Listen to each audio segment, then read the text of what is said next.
Halo semuanya, ketemu lagi sama gue di Cerita Dong Live yang kedua.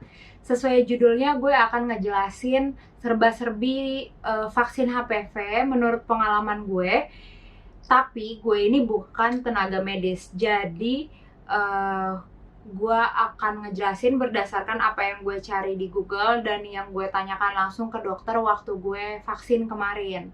Gue akan jelasin gue vaksin di mana, berapa harganya, dan info-info lain yang gue tahu terkait vaksin ini.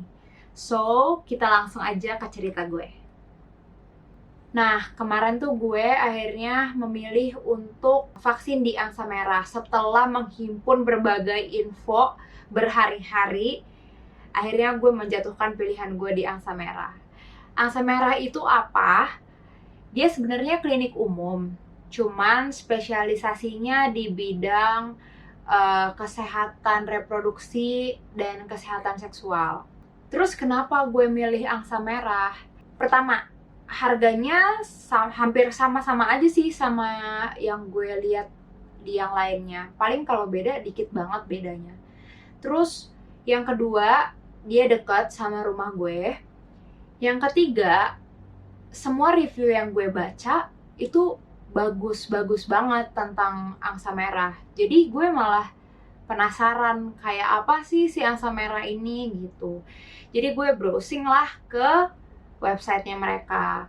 Gue lihat dokter-dokternya, gue lihat backgroundnya, terus kayak gambar-gambar kliniknya gitu. Setelah semakin yakin, baru gue coba hubungin angsa merahnya langsung. Nah, akhirnya gue nanya-nanya apa aja prosedur untuk vaksin HPV dan harganya berapa, karena gue takut beda sama yang ada di website. Nah, ternyata kalau untuk harga mereka sama, tapi mereka butuh DP dulu gitu. Nah, DP-nya berapa? Untuk pasien baru, DP-nya 100.000 untuk biaya admin. Jadi, waktu kita datang nanti udah tinggal bayar sisanya doang. Nah, kalau untuk prosedur mereka itu setiap vaksin apapun, kita harus konsul lebih dulu gitu. Jadi di hari pertama itu mereka akan jadwalkan kita untuk ketemu sama dokter sebelum vaksin. Gunanya apa ya? Gunanya pertama pasti untuk ngejelasin. Terus kedua, kalau ternyata butuh pemeriksaan sebelum vaksin ya kita diperiksa dulu gitu. Nah, akhirnya gue dapet jadwal di bulan April waktu itu, dan gue sangat semangat untuk datang ke angsa merah karena gue bener-bener sepenasaran itu sama angsa merah. Akhirnya waktu hari appointment waktu itu gue minta hari Sabtu pagi, gue datang ke angsa merah. Pertama kali gue masuk, kesannya gak kayak klinik, bener-bener gak kayak tempat pengobatan, tempat orang sakit gitu, sama sekali nggak. Kenapa? Nggak ada yang pakai baju seragam, terus wangi, terus nggak ada orang yang ngantri-ngantri yang lagi bayar atau gimana-gimana gitu, nggak ada. Bener-bener kosong, cuman ada sofa sama resepsionis 2 orang waktu itu. Nggak ada yang pakai baju seragam, mereka hanya pakai blus sama kemeja. Dah, gue datang, gue kasih tahu nama gue siapa, mau apa. Terus mereka lihat komputernya, habis itu mereka kasih gue form kosong dan ballpoint. Terus gue dibilang, Mbak, di ruang 2A ya, ruangannya ada di atas, keluar lift, belok kiri apa kanan gitu lupa, terus langsung ditutup pintunya, isi formnya di ruangan aja gitu. Ya udah, gue ke atas. Gue kira di ruang 2A itu ya dokter gue itu ada di situ gitu. Ternyata ruangannya kosong. Nanti gue akan kasih tunjuk beberapa dokumentasi waktu gue ke angsa merah. Gue bener-bener seneng sih sama angsa merah karena apa ya, gak ada kesan tempat orang sakit sama sekali gitu. Terus akhirnya gue masuk ke ruang 2A, itu ruangannya kayak ruang hotel, standard room gitu, tapi lebih besar kayak gitu. Isinya hanya bed, terus sofa, terus pajangan-pajangan, hiasan ruangan gitu, dan lemari. Gak ada kelihatan obat-obat, meja dokter, nggak ada sama sekali. Ya udah, gue isi formnya dan gue kaget. Mereka nggak ada pertanyaan tentang agama, sama nggak ada pertanyaan tentang status menikah, belum menikah, itu mereka nggak ada sama sekali. Karena gue baru sekali di treat kayak gitu, jadi gue sangat terkesan ya, gue happy banget sih ngelihat angsa merah. First impression gue sangat bagus gitu. Next, waktu gue selesai isi form, ada yang ngetok ruangan gue, ternyata dokternya datang pakai blus dan celana bahan. Udah, terus dengan happy dan santainya menyapa gue, hai, memperkenalkan diri, pasti gue dokter A gitu. Terus dia duduk di sebelah gue, duduk di sofa di sebelah gue, terus dia minta izin untuk ngeliat form gue. Sopan banget, santai banget, ramah banget. Nah, ya udah dong, gue kasih form gue. Terus dia tanya, gue kesana rencananya mau apa aja. Terus gue kasih tahu gue mau vaksin HPV. Nah, karena vaksin HPV ini punya treatment yang berbeda untuk orang yang sudah berhubungan dan yang belum berhubungan, akhirnya dia harus menanyakan apakah gue sudah pernah berhubungan apa belum. Nah, gue sebenarnya udah tahu sih kalau untuk orang yang sudah pernah berhubungan pap smear dulu. Tapi kalau untuk gue yang belum pernah berhubungan, ya boleh vaksin-vaksin aja. Tapi gue pura-pura nggak tahu. Jadi gue tanya, emang bedanya apa treatmentnya yang belum pernah berhubungan sama yang sudah pernah berhubungan? Terus dia jelasin, kalau yang udah pernah berhubungan, dia harus pap smear dulu, nggak bisa langsung vaksin. Kenapa? Karena sebenarnya virus HPV ini virus yang common ditemukan di tubuh orang yang sudah pernah berhubungan.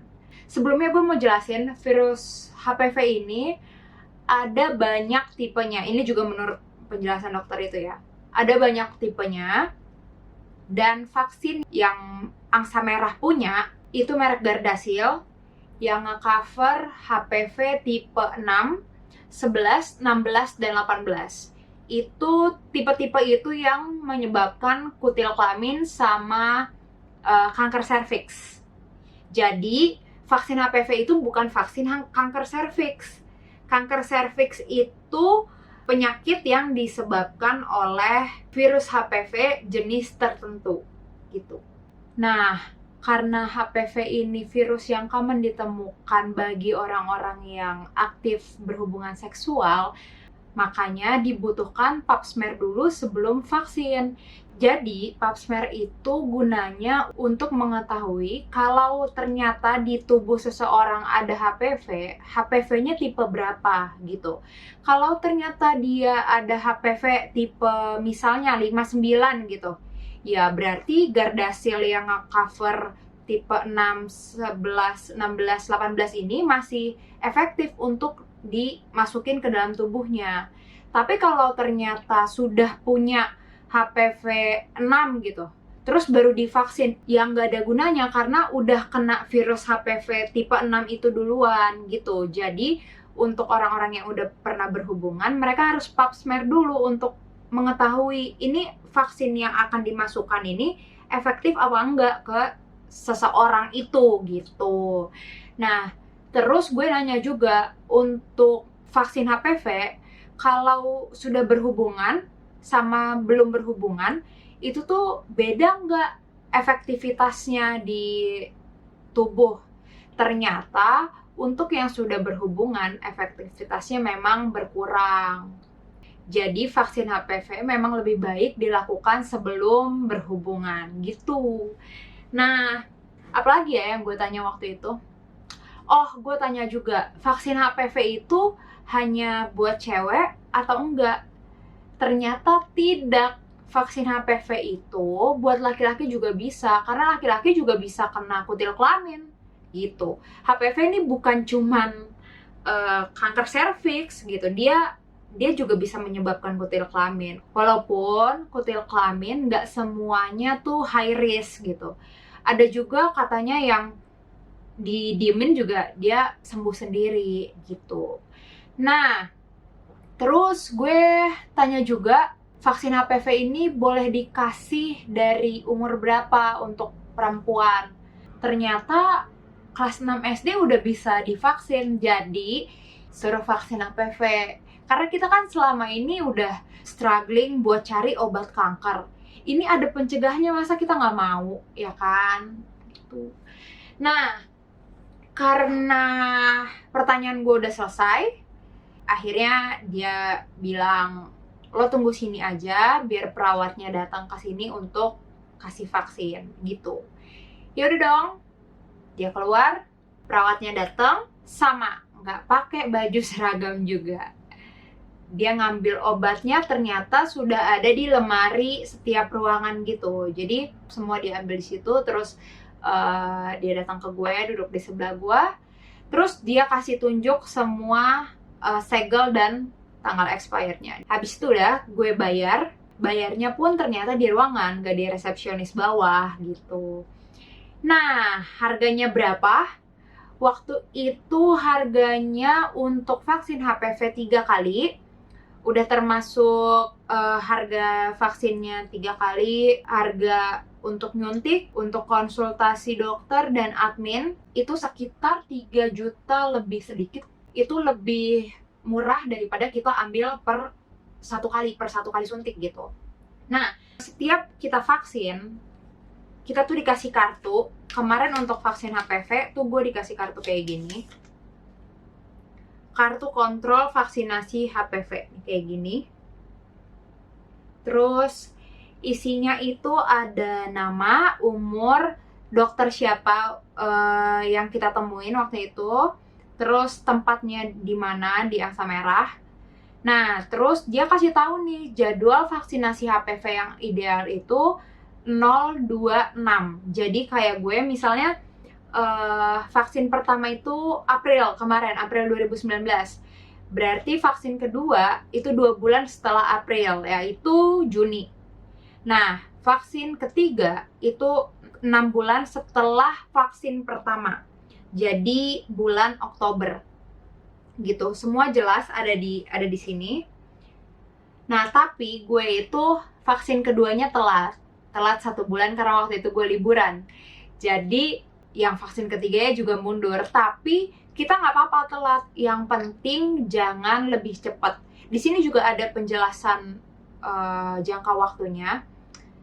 Interval antara dosis pertama dan dosis kedua minimalnya itu 4 minggu, maksimalnya 3 bulan.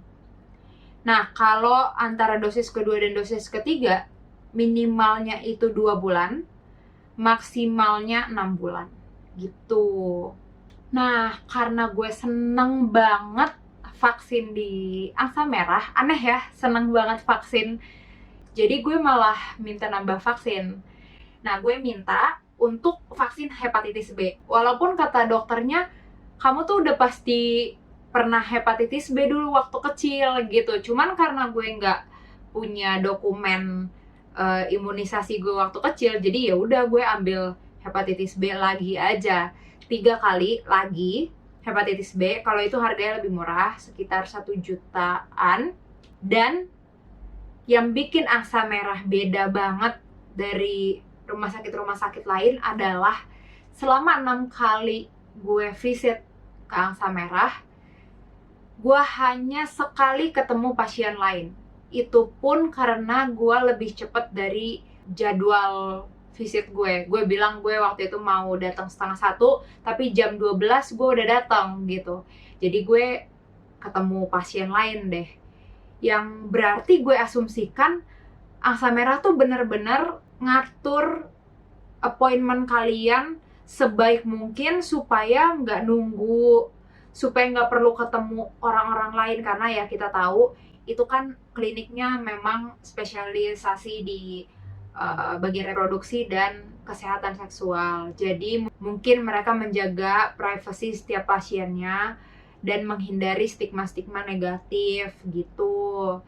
Itu gue super senang karena mereka sepeka itu, sebaik itu untuk menjaga kenyamanan orang berobat gitu. Jadi kita nggak perlu takut, ih gue datang ke sana nanti ketemu siapa, takut dikira macem-macem gitu. Padahal misalnya kayak gue, padahal cuma vaksin. Tapi kalau misalnya orang yang tahu angsa merah itu klinik apa, terus ngelihat gue di situ, mungkin akan, ih si Olive ngapain ke angsa merah gitu. Jadi gue sangat senang sama angsa merah dan sangat merekomendasi angsa merah untuk siapapun yang mau vaksin. Dan mereka punya layanan psikolog juga. Gue jadi kayak iklan ya, padahal nggak sama sekali. Gue hanya mau nge-share betapa senangnya gue vaksin di angsa merah. Overall 10 stars buat angsa merah. Gue senang banget kesana. Mungkin gue akan cari-cari vaksin apa lagi yang gue bakal ambil di angsa merah. Atau mungkin ya karena gue sudah menikah, jadi ya gue harus pap smear. Pap smear tuh harus berkala ya, bukan berarti sekali pap smear, oh udah bersih, udah tenang aja gitu. Enggak, pap smear tuh berkala. Jadi itu aja yang bisa gue bagi.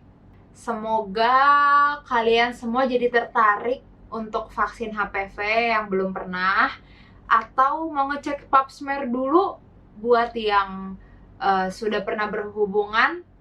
Silahkan ke angsa merah, gue sangat merekomendasikan angsa merah. Oh iya, ini foto-foto dan video-video yang gue punya selama gue ke angsa merah kemarin. Terakhir gue ke angsa merah itu tanggal 5 Mei 2020, berarti baru sekitar 10 hari lalu, 8 hari lalu.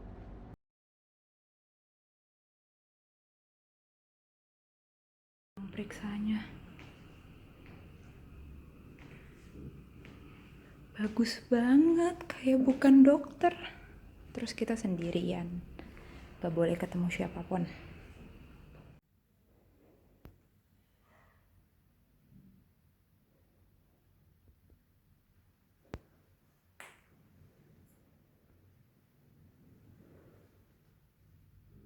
So, that's all buat video hari ini. Kita ketemu di video selanjutnya. Bye-bye.